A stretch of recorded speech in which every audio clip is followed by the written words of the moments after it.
As the population increased, aka baby boom after World War II, the house crowding problem was getting more intensive in the late 20th century.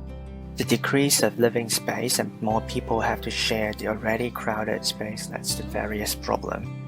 The negative impact of living in such a tiny space can cause stress to the residents, which may develop mental and physical health issues. So architects try to work on interior design, including vertical design, to make people's living space more habitable. On the other side, while the increase of population and urbanization, the multi-unit housing have become more and more popular in the 20th century.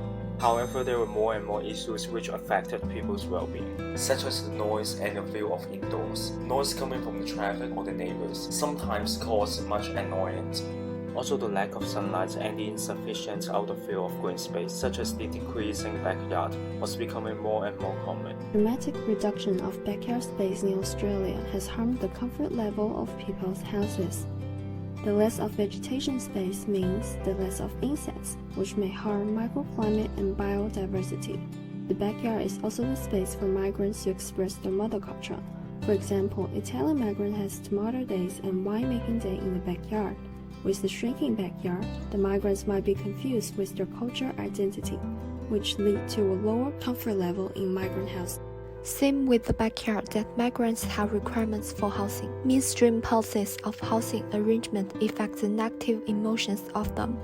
That's why cultural diversity of migrants should be incorporated into housing design as a place for them to express their sense of belonging. It can be improved by changing the housing environment and physical shape. For instance, Faulkner Street in Melbourne has American architectural elements. In a word, in all of housing design process, residents' well-being should be considered.